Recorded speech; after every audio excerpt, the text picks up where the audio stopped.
I don't have a way to set this thing in from the upside down because I only set it in upside down for this one job. So I've got to just simply level this in place.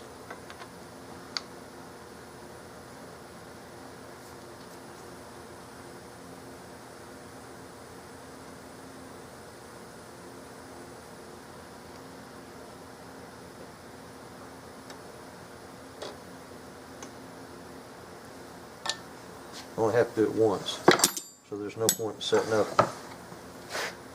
a bunch of blocks like I have for here.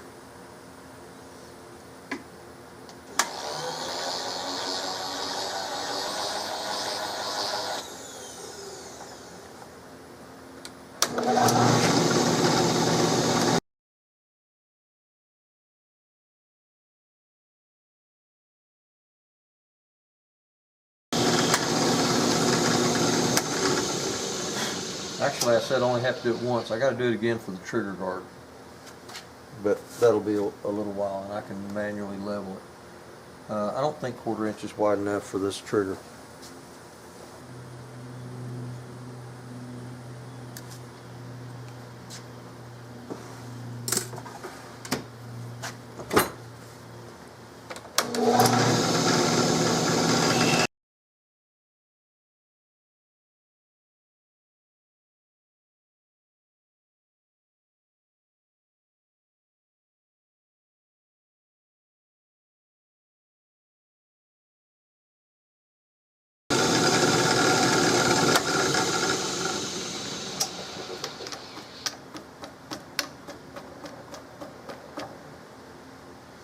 Just in case I have to put this thing back in here and it be level, I'm going to mark the face of this vise.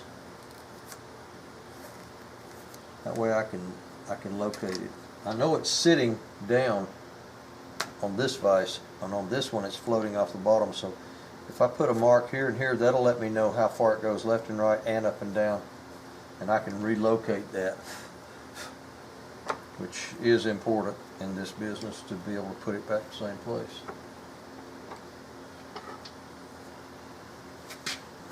Probably what's going to throw me off, hold me off from going down as far as these cuts will allow me to go down, is this safety. I'll probably have to take out the edge of this safety over here on this side before I can get it down in there very far.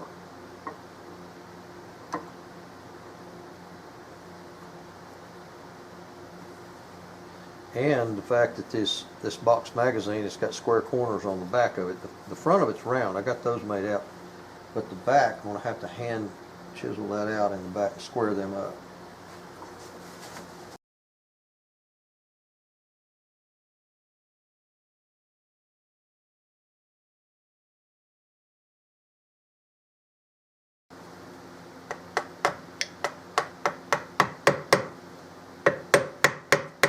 My light's on the wrong side. I'm doing this by braille. That's better.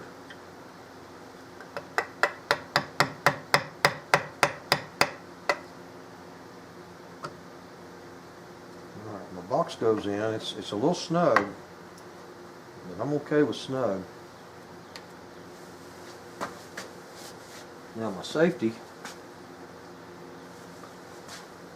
well, when that box sits in there, that barrel is right down the middle. I mean, it's just held by that box, and that barrel is absolutely in the middle. So this safety sits over here on this side and gets milled out about that much. I'm hitting something pushing me forward, and I don't know what it is.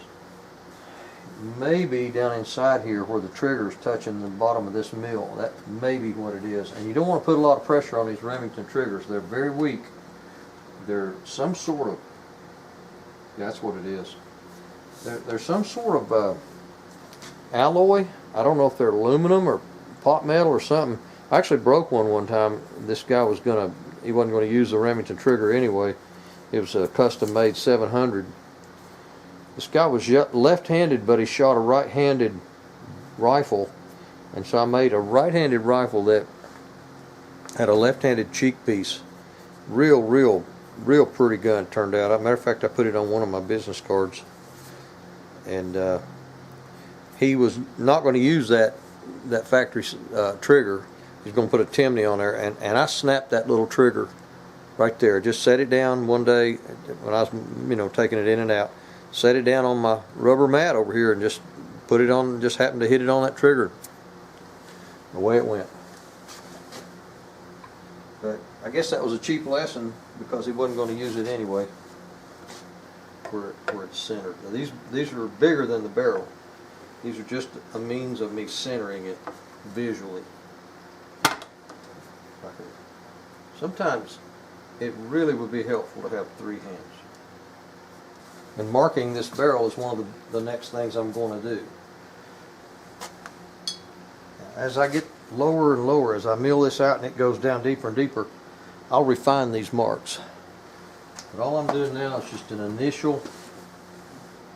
This is about where it goes.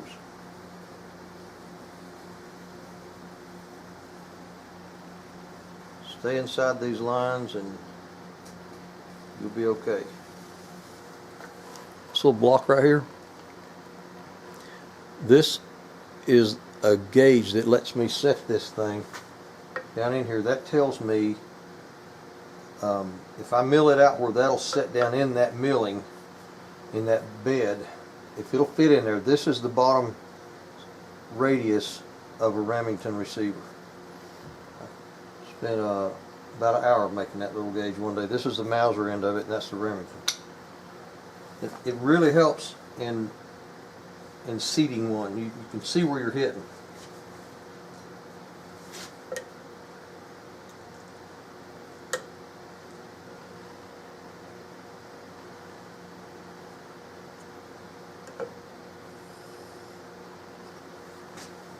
The width across this receiver is 1.357, the receiver part, and the barrel where it tapers on down. So if I cut it out to that, or probably 1.36, I'll be good.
See how my little block is not sitting down in there?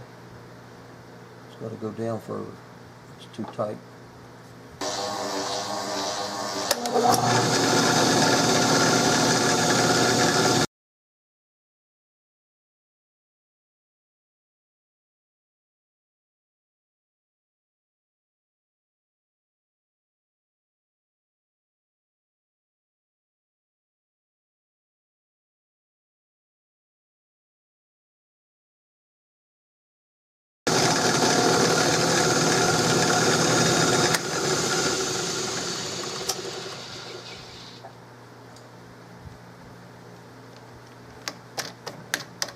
I like my meal.